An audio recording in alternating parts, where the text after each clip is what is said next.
जल संपदा और इसकी आवश्यकता की पूर्ति के बारे में यदि बात करते हैं तो ये जानना बहुत ज़रूरी है कि उस पूरे पठारी क्षेत्र में इस आवश्यकता को विजयनगर के शासकों ने बखूबी पूरा किया।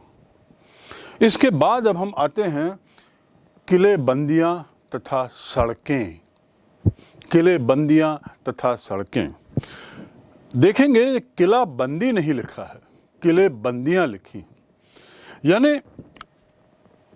विजयनगर साम्राज्य जो था उसमें कई किलों की कई पंक्तियां थीं। ये पंक्तिबद्ध एक के अंदर एक किले बने हुए थे। अब्दुल रज़ाक ने तो कहा है, जो फारस का राजदूत था, कि इस किलों की 7 दीवारें वहाँ थी, 7 पंक्तियां थीं।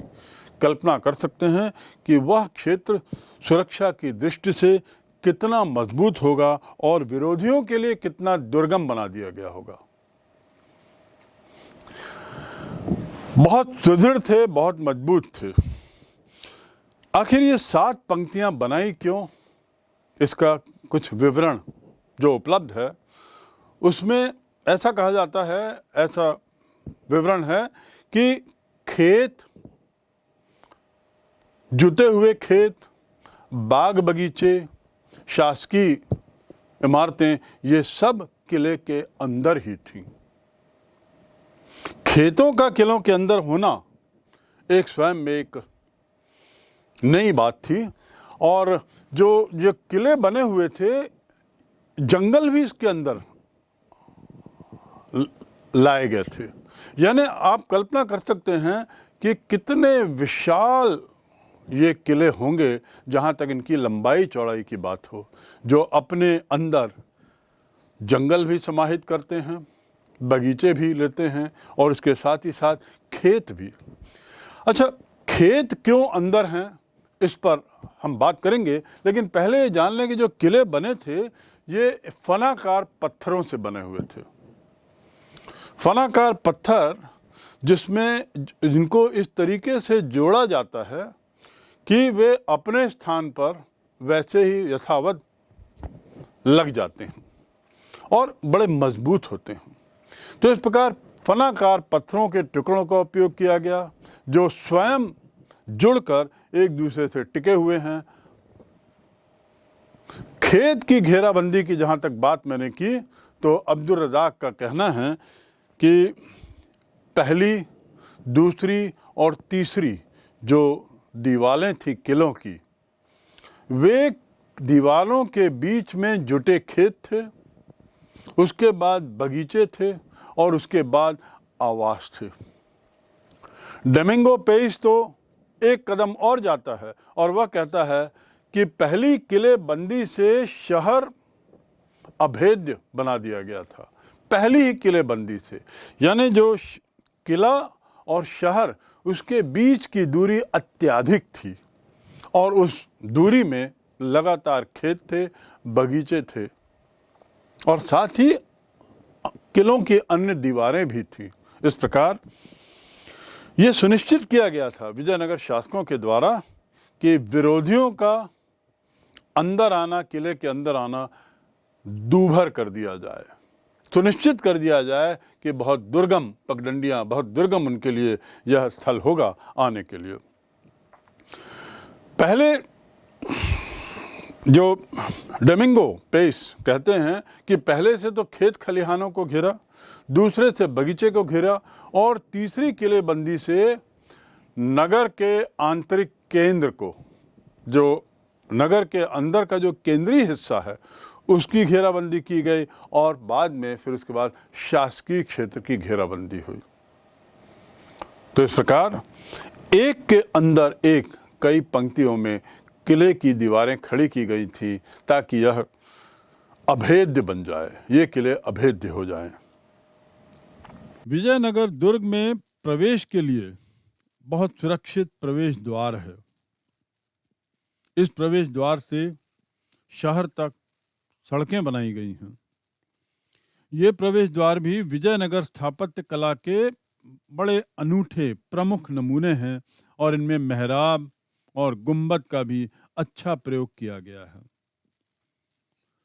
विजयनगर में सड़कों का जाल भी बिछा हुआ था, ऐसा माना जाता है। ये सड़कें प्रवेश द्वार से निकलती थीं और कई सड़कें तो ऐसी थी जो मंदिरों के प्रवेश द्वारों से गुजरती थीं। सड़कों के दोनों ओर बाजार हुआ करते थे। इन सड़कों को पहाड़ों से बचाकर बनाया गया, घाटियों से निकाला गया ताकि पहाड़ों को बचाया जा सके या संभवतः उस समय की तकनीकी दिक्कतों से पार पाया जा सके।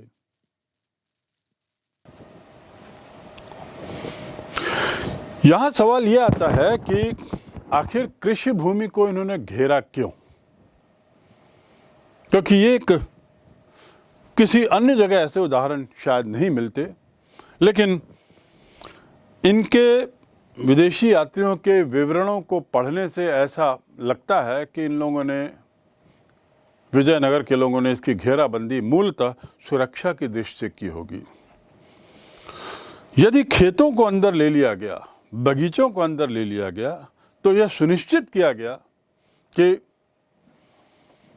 यदि बाहर किसी विरोधियों ने किले को घेर लिया होगा तो भी अंदर के खेतों से मिलने वाला खाद्यान्न अंदर के निवासियों के लिए, सैनिकों के लिए, राजकीय परिवारों के लिए पर्याप्त होगा कुछ समय तक के लिए। जो बहमनी किंगडम है, बहमनी किंगडम की चर्चा, बहमनी साम्राज्य की चर्चा करते हुए निकितिन लिखते हैं, जो वहाँ आए थे, कि बीदर में भी इसी तरह की सुरक्षा प्रदान की गई थी जिसमें खेत खलिहान आदि अंदर थे। तो ऐसा संभव है कि विजयनगर के शासकों ने बीदर के इस सफल उदाहरण को उकेलने की अपने यहाँ कोशिश की हो और इसी परिप्रेक्ष्य में उन्होंने खेत खलिहानों को भी किलेबंदी के माध्यम से घेरने की कोशिश की। यदि खेत अंदर हो तो आत्मसमर्पण करने की गुंजाइश कम हो जाती है, क्योंकि अंदर के खेतों से मिलने वाला खाद्यान्न पर्याप्त समय तक अंदर के रहने वालों को, किले के अंदर के रहने वालों के लिए पर्याप्त होगा। और जितने दिन यदि अंदर खींचा जाए तो बाहर विरोधियों को लगातार अनेक दिनों तक सफल घेरेबंदी करना कठिन होगा। तो इस प्रकार हम मान सकते हैं, सोच सकते हैं कि शायद सुरक्षा की दृष्टि से यह किलेबंदी की गई थी, खेतों की भी। इस बात से एक बात स्पष्ट है कि विजयनगर के शासक बड़े दूरदर्शी थे। खेतों खलिहानों की और उसके साथ ही बगीचों की घेराबंदी इस बात का परिचायक है कि विजयनगर के शासकों में इस बात की स्पष्टता थी कि किस प्रकार हम अपने विरोधियों से अपने को सुरक्षित कर सकते हैं, और इस प्रकार की एक किलाबंदी इस बात का उदाहरण है। विजयनगर में, हम्पी में किलेबंदी, सड़कें, इसके बाद हम आते हैं अगले बिंदु पर, और वह है शहरी केंद्र। आखिर शहर क्यों थे, उनके अस्तित्व के क्या कारण थे और कैसे थे? जो अवशेष मिले हैं उत्खनन के बाद, उससे इस बात पर थोड़ी स्पष्टता नहीं हो पा रही है। सामान्य लोगों के लिए जो मकान बने थे, उस मकानों के अवशेष नहीं मिले हैं।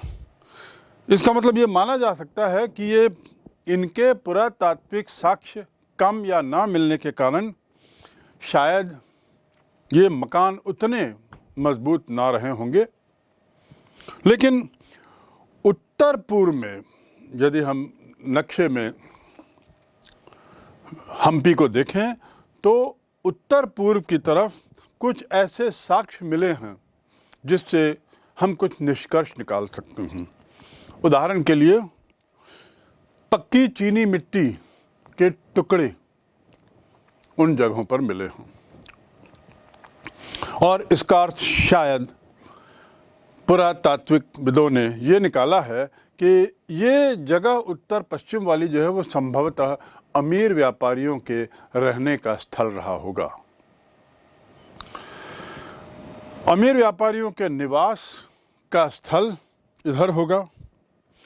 दूसरा जो निष्कर्ष पुरातत्वविदों ने निकाला है वहाँ के साक्ष्यों के आधार पे, तो उन्होंने ये बात देखी है कि मस्जिद और मकबरे, तत्कालीन मस्जिद और मकबरों का जो उनकी जो संरचना थी, उनकी जो डिज़ाइन थी, उनकी जो स्थापत्य शैली थी, उसमें और मंदिरों में काफ़ी विशेषता है, काफ़ी समानता है, या कुछ चीज़ें उसकी मिलती हैं, मिलान खाती हैं। इसके बाद हम्पी में उपलब्ध मंदिरों के मंडप जो हैं वे भी मकबरे और मस्जिद के उससे मिलन खाते हैं, और इस प्रकार उनका ये मानना है कि इन दोनों के स्थापत्य कला में एक कुछ महत्वपूर्ण समानताएं हैं।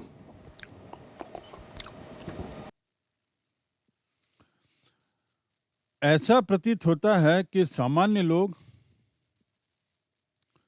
छप्पर वाले कच्चे घरों में रहते थे,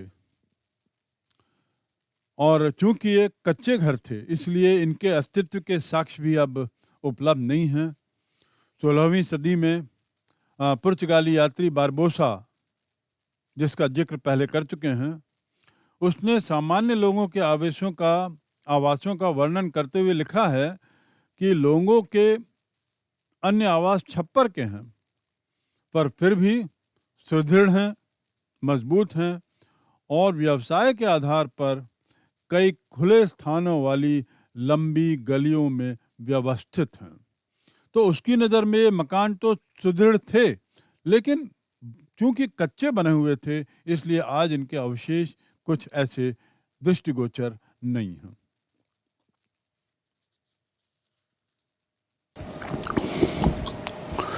पुरातत्वविद सर्वेक्षण से इस निष्कर्ष पे भी पहुंचे हैं कि ये जो जगहें हैं ये पूरी तरह शायद पूजा स्थल के रूप में की जाती रही होंगी, और यहाँ पे बहुत सारे मंदिर रहे होंगे, बहुत सारे छोटे छोटे मंदिर बने होंगे।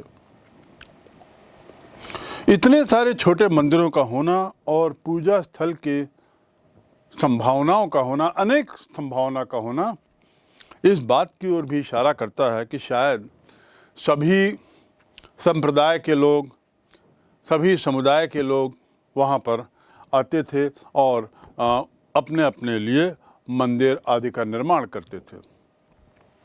इससे ये भी साबित होता है कि शासकीय संरक्षण इन सब समुदायों को मिला हुआ था, यानी किसी भी संप्रदाय के हों, किसी भी समुदाय के हों, उन्हें इस बात की स्वतंत्रता थी कि वे अपने इष्ट देवता के मंदिर आदि का निर्माण कर सकें, उनके लिए पूजा कर सकें, उनके लिए पूजा स्थल भी निर्धारित कर लेते थे। तो यह विजयनगर राजाओं की एक तरीके से धार्मिक सहिष्णुता का परिचायक है। मंदिरों का अस्तित्व पूजा के लिए था, अर्चना के लिए था। उसके अलावा मंदिरों से जुड़े हुए जलाशय का पानी भी लोगों के उपयोग में आता था। तत्कालीन जल आवश्यकता की पूर्ति, जैसा मैंने पूर्व में बताया, तुंगभद्रा नदी से बनने वाले जलाशय आदि से होती थी, जो पानी प्राकृतिक कुंड में एकत्रित होता था। इसके अलावा मंदिरों के जलाशय, कुएं, और उसके बाद बरसात का पानी का संचय कर लेना, ये भी कुछ जरिए थे जिससे कि तत्कालीन जल आवश्यकता की पूर्ति की जाती थी।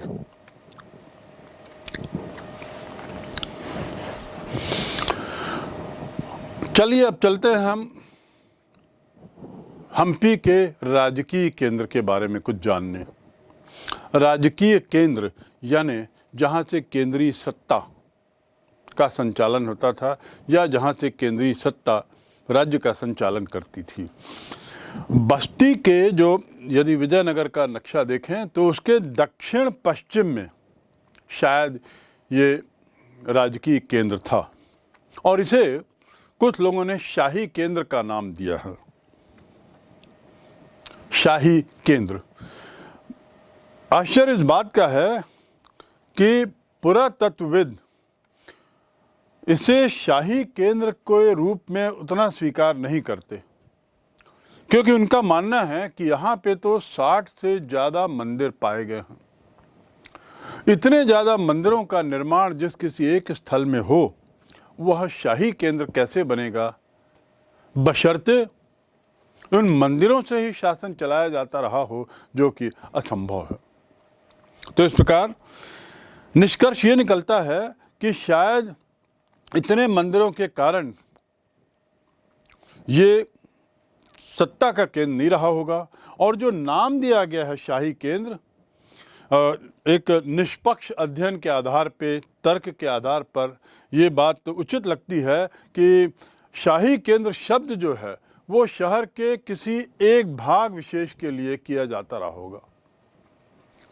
ये राजकीय केंद्र, शाही केंद्र, ये हम्पी के किसी एक खास क्षेत्र के लिए किया जाता रहा होगा, उस जगह के लिए नहीं जिसे दक्षिण पश्चिम में देखा गया और जहाँ पे 60 से ज़्यादा मंदिर मिले हैं।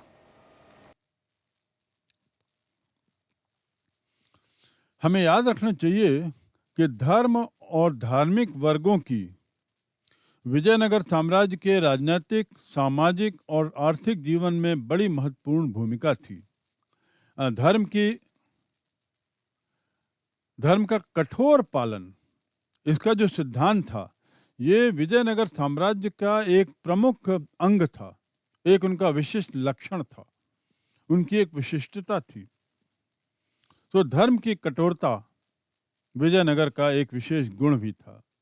यहाँ के शासक इन देवस्थलों में प्रतिष्ठित देवी देवताओं से संबंध के माध्यम से अपनी सत्ता को स्थापित करते थे और उसको वैधता प्रदान करने का प्रयास करते थे। यानी मंदिर से उनके जो संबंध हैं, देवी देवताओं तक उन्हें ले जाते हैं और उन्हें जो गद्दी मिली है, सत्ता मिली है, उसकी वैधता इसी आधार पर है। इसलिए मंदिरों और संप्रदायों को संरक्षण प्रदान करना उनकी प्रशासनिक नीति का एक अत्यधिक महत्वपूर्ण अंग था। किंतु हमें ये नहीं भूलना चाहिए कि विजयनगर के लगभग सभी शासकों ने धर्म सहिष्णु नीति का पालन किया। उन्होंने बिना किसी भेदभाव के सभी मंदिरों को अनुदान भी दिया और जैसा मैंने बताया, ये तो हिंदुओं के अंतर्गत ही सभी धर्मों को, हिंदुओं के सभी जो समुदाय थे, सभी तरह के मंदिर थे, उसको तो अनुदान दिया ही। ये लोग इतने सहिष्णु थे, धर्म सहिष्णु, कि बहमनी वंश के इस्लामिक होने के बावजूद भी उसके साथ उन्होंने ऐसा कतई प्रयास नहीं किया कि उनके संबंध इस्लामिक शासकों से बिगड़ें। उल्टा उन्होंने अच्छे संबंध बनाने की चेष्टा की। पुरातत्वविदों ने यहाँ जो हमने शाही केंद्र की बात की है, वहाँ पे लगभग 30 भवनों को भी देखा है और इसे महल कहा है। ये शाही केंद्र में उपलब्ध ये जो 30 संरचनाएं दिखती हैं, उसको वो उन्होंने महल का नाम दिया है और ये संरचनाएं अपेक्षाकृत काफ़ी बड़ी हुआ करती थी, आकार में बहुत विशाल होती थी तथा ऐसा माना जाता है कि इनका उपयोग अनुष्ठानिक कार्यों के लिए नहीं हुआ होगा, क्योंकि ये काफ़ी विशालकाय हैं। तो किसी अन्य कार्यों के लिए इसका उपयोग होता रहा होगा, ऐसी संभावना है। और इन संरचनाओं और मंदिरों में एक महत्वपूर्ण अंतर देखा जा रहा है। वह अंतर है कि जहाँ मंदिर पूर्ण रूप से ईंटों से निर्मित हैं,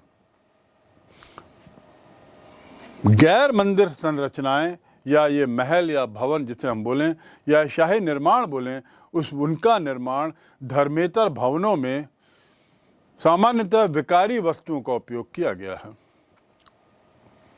तो इस प्रकार हम कह सकते हैं कि ईंटें केवल मंदिरों के लिए और अन्य वस्तुएं अन्य तरह की संरचनाओं के निर्माण में उपयुक्त की जाती रही होंगी, ऐसा पुरातत्वविदों का मानना है।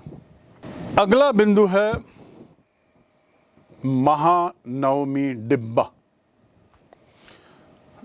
नाम बड़ा विचित्र है, लेकिन नाम है महानवमी डिब्बा।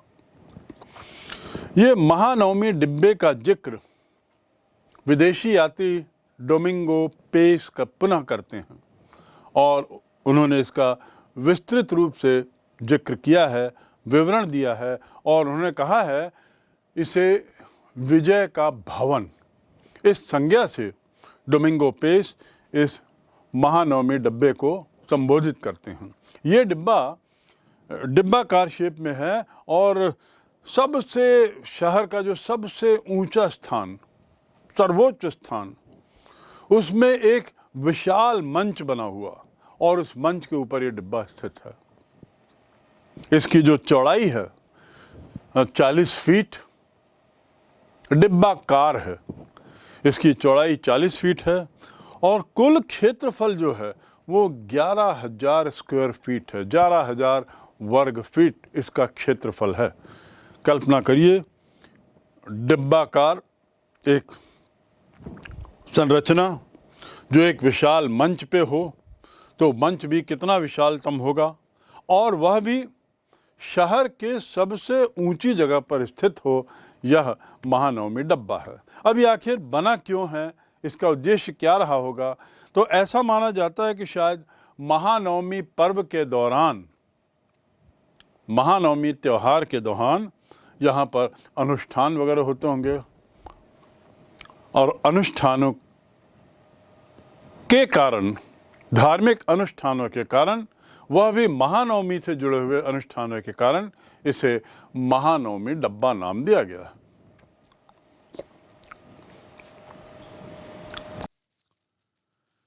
इस समय होने वाले अनुष्ठानों द्वारा विजयनगर के शासक अपने रुतबे और ताकत का प्रदर्शन करते रहेंगे। ऐसा मानते हैं कि शायद ये रुतबा दिखाने का एक तरीका था। जितने बड़े अनुष्ठान, जितने विशाल अनुष्ठान, उतनी ही उसकी ताकत का आभास। इन अनुष्ठानों में मूर्ति पूजा, अश्व पूजा, भैंस की बलि, ये सब शामिल था। त्योहार के अंतिम दिन राजा अपनी सेना का खुले मैदान में निरीक्षण करता था, मानो जैसे आज वर्तमान तारीख में, वर्तमान दिनों में गार्ड ऑफ ऑनर किया जाता है। तो इस प्रकार त्योहार के अंतिम दिनों में राजा भी खुले मैदान में अपनी फौज का निरीक्षण करता था। इस महानवमी डिब्बा में एक के ऊपर एक 2 मंच निर्मित हैं। महानवमी डिब्बा पर कुछ चित्र भी बनाए गए थे, कुछ चित्र भी उकेरे गए थे और पूरा जो क्षेत्र है वो ऊंची दीवारों से, बल्कि दोहरी ऊंची दीवारों से घिरा हुआ है। इसके बीच में एक गली है, सभा मंडप एक ऊंचा मंच की तरह है और इसमें लकड़ी के स्तंभों के लिए पास पास और कुछ दूरी पर, निश्चित दूरी पर छेद बनाए गए हैं। ऐसा माना जाता है कि इन छेदों में लकड़ी के खंभे गाड़ दिए जाते थे। इन स्तंभों पर दूसरी मंजिल को भी टिकाया गया है, यानी दूसरी मंजिल जो है वह पूरी स्तंभ पे टिकी हुई है और ऊपर जाने का रास्ता सीढ़ियों के जरिए बनाया गया है।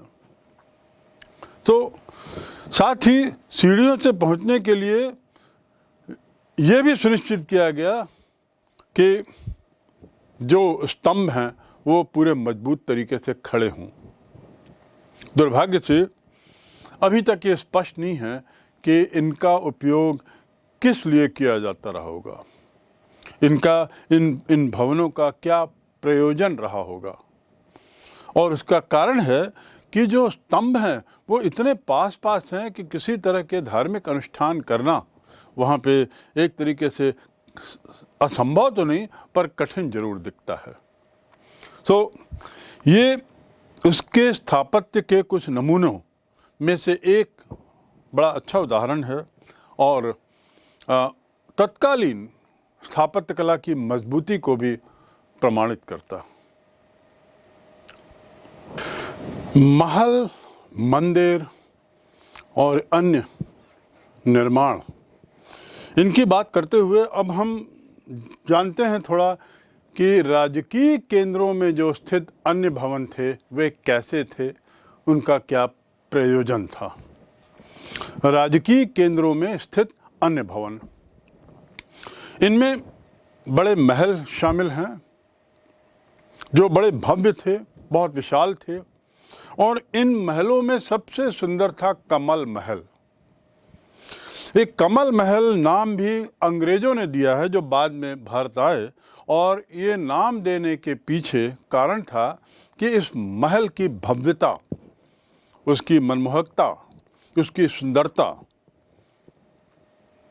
बहुत ज़्यादा उनको भाई, और इसलिए उन्होंने इसका नाम कमल महल दिया। ये कमल महल जो है, इसकी 9 मीनारें हैं।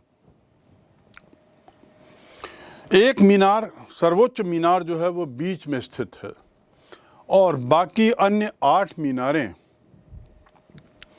भुजाओं से इससे जुड़ी हुई हैं। तो इस प्रकार एक तरीके से एक गोलाकार क्षेत्र में ये बनी हुई हैं, और इसके जो मेहराब हैं, मेहराबों में इंडो इस्लामिक स्थापत्य कला स्पष्ट रूप से परिलक्षित होती है। दूसरे शब्दों में हम ये कह सकते हैं, इस उदाहरण से ये बड़ा स्पष्ट होता है कि विजयनगर के शासक बड़े धर्म निरपेक्ष थे, धर्म सहिष्णु थे, और सभी समुदायों और संप्रदायों को पूर्ण सहयोग देते थे। धर्म सहनशीलता के अनेक उदाहरण जानने के बाद हम ये भी थोड़ा जान लें कि इस भवनों, इन महलों के बनाने का उद्देश्य क्या था, ये स्पष्ट नहीं हो पाया है। पुरातत्वविद इस बात पर अभी तक सहमत नहीं हो पाए हैं कि इसका उद्देश्य क्या रहा होगा, क्योंकि बड़े विशाल हैं। लेकिन फिर भी इस निष्कर्ष पर आखिर बना है तो कुछ न कुछ तो कारण रहा होगा। तो ऐसा माना जाता है कि शायद यहाँ राजा के द्वारा परिषद की बैठकें हुआ करती थीं, और इसलिए ये परिषद भवन के रूप में इसका उपयोग होता था, और राजा अपने अन्य परामर्शदाताओं के साथ शायद यहाँ विचार विमर्श करते रहे होंगे, बैठकें होती रही होंगी, तो ये बैठक स्थल भी रहा होगा। हो सकता है एक दरबार के रूप में भी इसका उपयोग किया जाता रहा होगा। यद्यपि एकांत मंदिरों का निर्माण धार्मिक केंद्र में कराया गया, फिर भी कुछ मंदिर ऐसे हैं जो राजकीय केंद्रों में भी स्थापित हैं, और इनमें से एक अत्यधिक सुंदर मंदिर हजार राम मंदिर के नाम से प्रसिद्ध है। इतिहासकारों के अनुसार तो संभवतः इस मंदिर का निर्माण केवल राजा और राज परिवार के सदस्यों के लिए किया गया था, और इसलिए इसकी स्थापना शायद शाही केंद्र में की गई, राजकीय केंद्र में की गई, धार्मिक केंद्र में नहीं। हजार राम मंदिर के देवस्थल की मूर्तियां तो दुर्भाग्य से अब उपलब्ध नहीं हैं, किंतु दीवारों पर बनाई गई पटल मूर्तियां सुरक्षित विद्यमान हैं। मंदिर की आंतरिक दीवारों पर रामायण से लिखे गए कुछ दृश्यों को अंकित किया गया है। शहर पर होने वाले आक्रमणों के परिणाम स्वरूप विजयनगर की अनेक संरचनाएं, महत्वपूर्ण संरचनाएं विनष्ट हो गईं, नष्ट हो गईं, लेकिन नायकों द्वारा महलनुमा संरचनाओं के निर्माण की परंपरा को जीवित रखा गया। ये नायकों का एक महत्वपूर्ण योगदान था, और इनमें से अनेक भवन आज भी विद्यमान हैं। कमल महल के पास हाथियों का एक विशाल फील खाना मिला है। फील खाना वह स्थान जहाँ पे हाथियों को रखा जाता है।